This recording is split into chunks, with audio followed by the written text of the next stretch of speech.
Dans certaines traditions, perdre son mari ne signifie pas seulement perdre l'amour, mais aussi son humanité. Cette histoire bouleversante révèle jusqu'où la cruauté humaine peut aller au nom des coutumes. Restez jusqu'à la fin. Abonnez-vous et likez pour soutenir ces récits qui brisent le silence.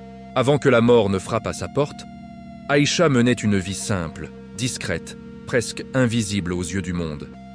Elle vivait dans le village de Koumbé, un endroit où tout le monde se connaît, où chaque regard juge, où chaque rumeur voyage plus vite que le vent. Aïcha n'était ni riche, ni influente, elle était simplement aimée. Aimée de son mari, Issa, un homme droit, respecté, connu pour son honnêteté et son calme. Ensemble, ils formaient un couple que beaucoup enviaient en silence. Ils avaient rebâti leur foyer avec patience, sans luxe, mais avec une paix rare. Leur maison, faite de briques de terre, résonnait de rires, de prières murmurées à l'aube et d'espoir. Ils étaient rencontrés jeunes. Issa vendait des pièces détachées au marché, Aïcha aidait sa tante à tenir un petit étal de céréales. Leur amour n'avait rien de spectaculaire, mais il était solide. Un amour fait de gestes simples, un repas partagé, une main posée sur l'épaule, un regard rassurant quand la vie devenait lourde. Après leur mariage, Aïcha avait tout donné pour son foyer. Elle se levait avant le soleil, travaillait sans se plaindre, élevait leurs 2 enfants avec douceur. Elle respectait profondément la famille de son mari, même lorsque celle-ci ne lui rendait pas l'appareil. Car dans l'ombre, certaines femmes murmuraient déjà, trop calmes, trop fières, trop différentes. Trop... La mère d'Issa, Mariam N. Ek, avait jamais accepté qu'une étrangère prenne la place centrale dans la vie de son fils. Elle souriait devant lui, mais son regard devenait dur dès qu'Aïcha tournait le dos. Ses sœurs, surtout Fanta, nourrissaient une jalousie brûlante. Pour elle, Aïcha avait volé leur frère. Et surtout, elle vivait dans une maison qui, selon elle, ne lui appartenait pas. Issa tentait d'apaiser les tensions. Il répétait que sa femme était respectable, qu'elle l'avait soutenue quand personne d'autre ne croyait en lui. Mais ses paroles se perdaient dans le poison des traditions et de la rancœur. Malgré tout, Aïcha croyait encore que l'amour suffisait. Elle ignorait que le bonheur attire parfois la haine.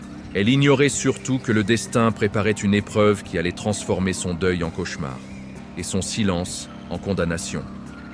Si cette histoire te touche, abonne-toi dès maintenant et like la vidéo.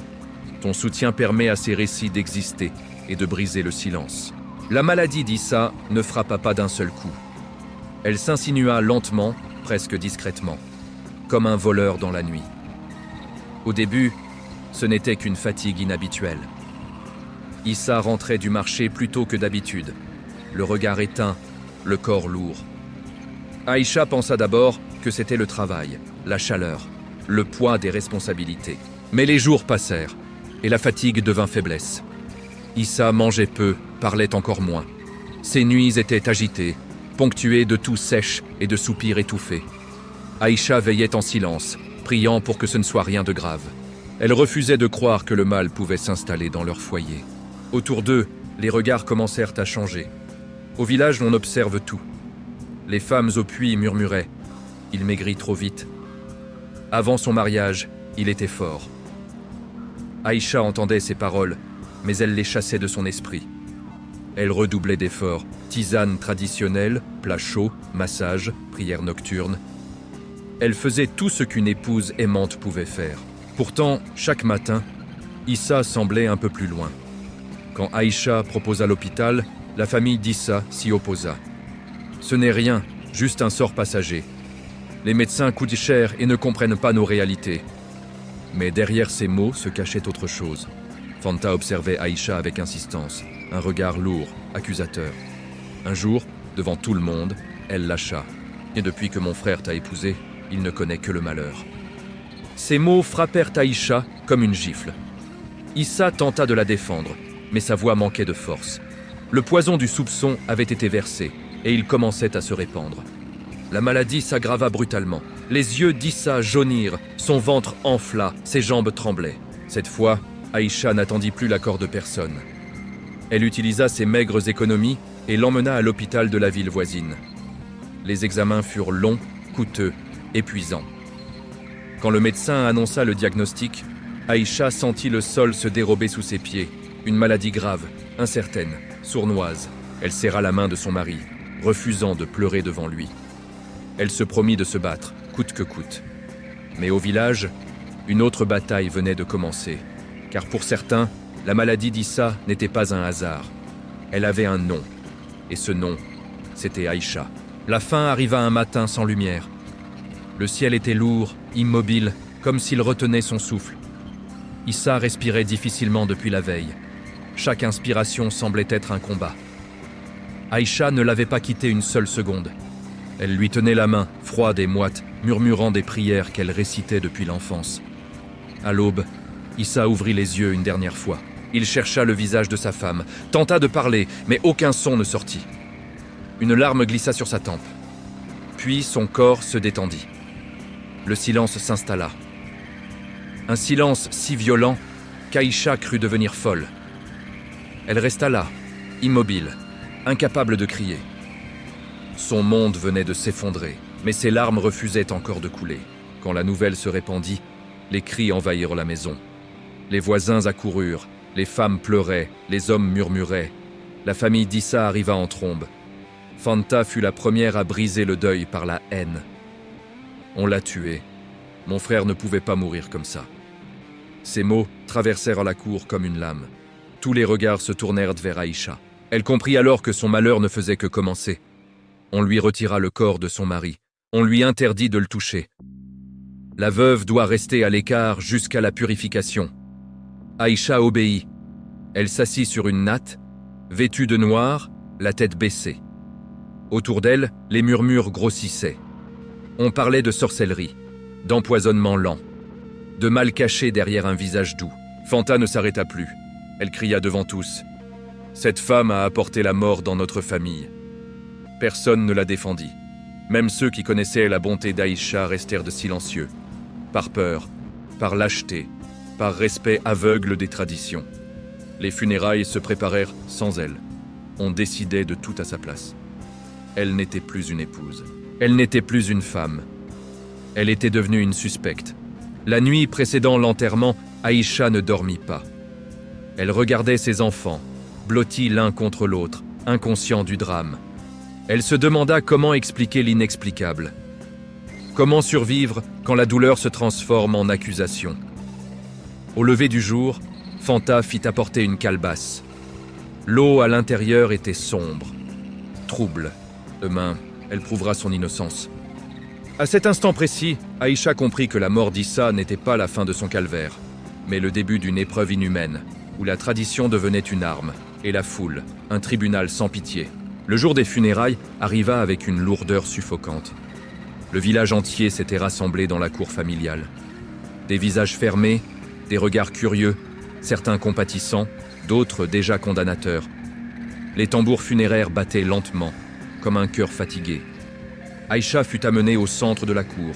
On la fit asseoir à même le sol, sous le soleil brûlant. Elle n'avait pas mangé depuis 2 jours. Ses lèvres étaient sèches, son corps tremblait, mais son esprit restait lucide. Elle savait ce qui l'attendait. Elle avait entendu les chuchotements. Elle avait vu la calebasse. Fanta se dressa devant la foule, drapée de noir, les yeux brûlants de colère. Aujourd'hui, la vérité doit sortir. Nos ancêtres ont toujours procédé ainsi. Les femmes âgées s'approchèrent, tenant la calebasse entre leurs mains ridées. L'eau à l'intérieur provenait de la toilette mortuaire d'Issa. Une eau chargée de peur, de symboles et de menaces. Si elle est innocente, rien ne lui arrivera. Si elle ment, la terre la jugera. La foule murmura. Certains filmaient en cachette. D'autres détournèrent les yeux, incapables d'assumer leur silence. Aïcha leva lentement la tête. Sa voix tremblait, mais ses mots étaient clairs. Issa était mon mari. Je l'aimais. Je ne boirai pas cette eau. Un cri s'éleva. Elle refuse! Elle est coupable! Les voix se mêlèrent, se durcirent. On l'attrapa par les bras, on la força à s'agenouiller. La calebasse s'approcha de son visage. L'odeur de l'eau la fit frissonner de dégoût et de peur. Aïcha ferma les yeux. Elle pensa à ses enfants. Elle pensa à Issa. Elle pensa que même l'innocence pouvait mourir ce jour-là. Au moment où l'eau allait toucher ses lèvres, une voix puissante fendit la foule. Arrêtez immédiatement !» Le silence tomba comme une pierre. Tous se retournèrent. À l'entrée de la cour se tenait une femme en uniforme entourée de gendarmes. Son regard était ferme, sa posture imposante. Elle n'avait pas besoin de se présenter. Son autorité parlait pour elle. Elle s'avança, arracha la calebasse des mains des femmes et la renversa sur le sol poussiéreux. Cette scène est une honte. La foule resta figée. Fanta recula, livide. La femme se tourna vers Aïcha, encore à genoux, et lui tendit la main. « Relève-toi. La dignité ne se boit pas dans une calebasse. » Ce jour-là, sous les yeux d'un village entier, la tradition venait d'être défiée. Mais Aïcha ignorait encore que ce geste allait changer sa vie et réveiller une tempête bien plus grande que la haine d'une famille. Après l'intervention des autorités, la cour se vida lentement. Les funérailles se terminèrent dans un silence pesant, sans chant, sans recueillement. Le village avait honte, mais personne ne le disait à voix haute. Aïcha, elle, était vivante, mais brisée. Elle fut conduite hors de la concession familiale avec ses enfants. Aucun membre de la belle famille ne l'accompagna. Fanta la regardait partir avec un mélange de rage et de frustration, comme si on lui avait arraché une victoire qu'elle croyait acquise. Les jours qui suivirent furent les plus difficiles. Aïcha ne pouvait pas retourner dans la maison conjugale. Selon la coutume, elle n'y avait plus sa place. Elle trouva refuge chez une vieille amie de sa mère, dans un quartier éloigné. Une pièce étroite, un matelas au sol, 2 enfants traumatisés, et un silence lourd de questions. Mais le village ne l'oublia pas. Les rumeurs se répandirent encore plus vite. Si elle était vraiment innocente, pourquoi l'État est intervenu? Les autorités protègent toujours les sorcières. Aïcha comprit alors une vérité cruelle. Être sauvée ne signifie pas être acceptée. Elle était désormais marquée. Une veuve. Une femme qui avait osé dire non. Ses enfants commencèrent à souffrir. À l'école, on se moquait d'eux. Votre mère a tué votre père. Chaque soir, Aïcha les serrait contre elle, s'excusant pour une faute qu'elle n'avait jamais commise. Elle pleurait en silence pour ne pas ajouter sa douleur à la leur. Un matin, elle reçut une convocation. Une plainte avait été déposée contre elle pour pratiques mystiques. Elle dut se présenter devant les autorités locales. Encore une fois, elle se retrouva seule face à des regards méfiants.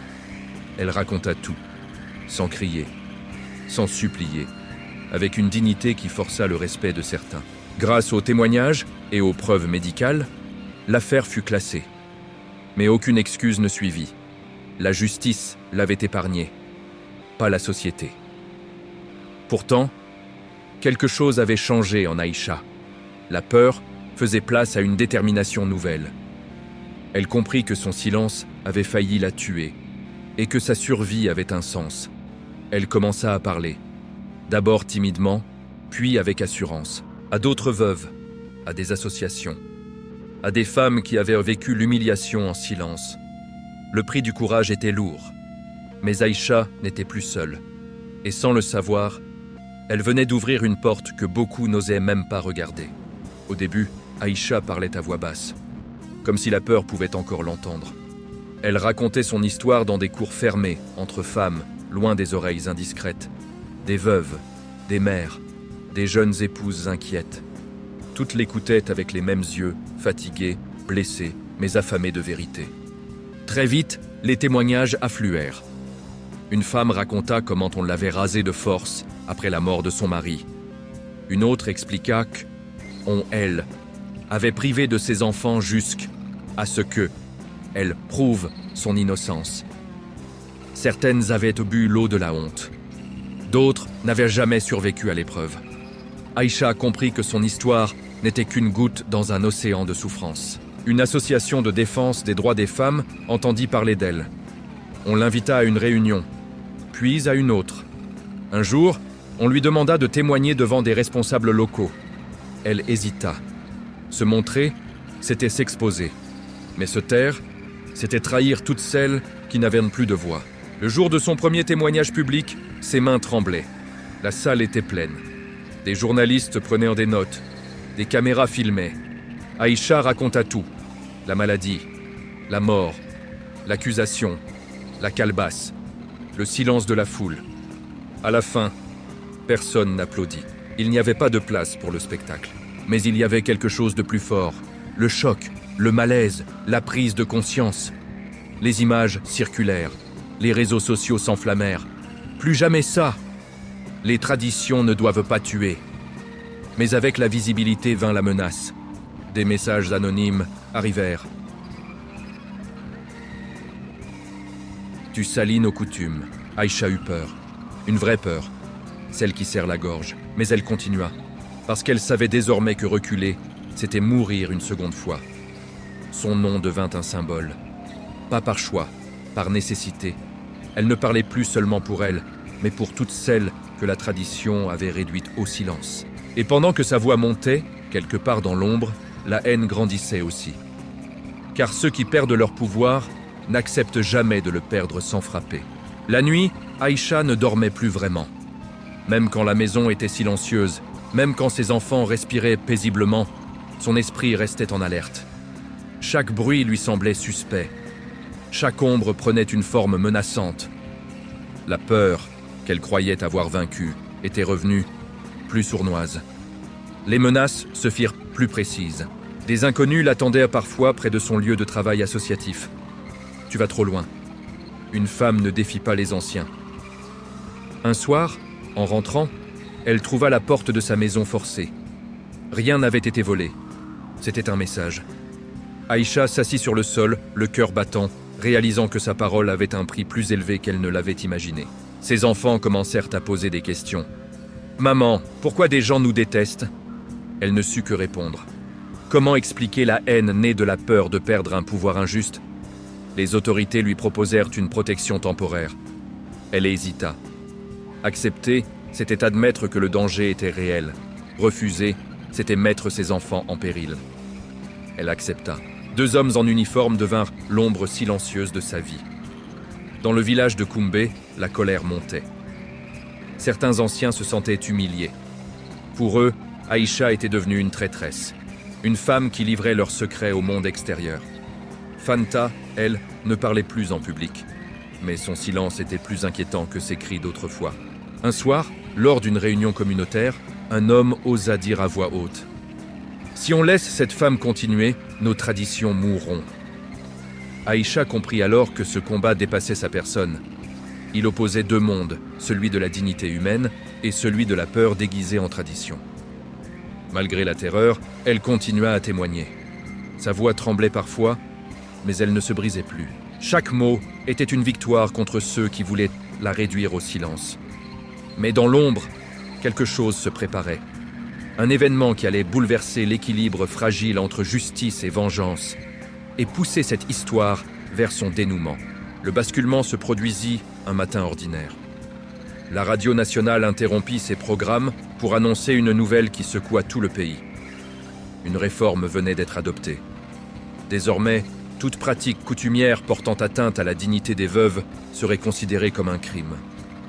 Dans la petite maison où elle vivait, Aïcha écoutait, immobile. Les mots résonnèrent dans sa tête comme un écho irréel.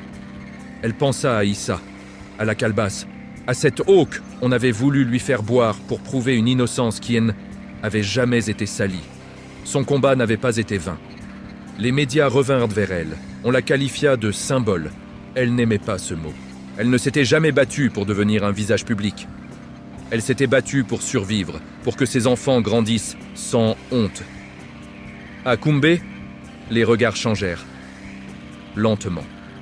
Certains baissaient les yeux quand ils la croisaient. D'autres murmuraient des excuses maladroites. Fanta, elle, disparut du village peu après.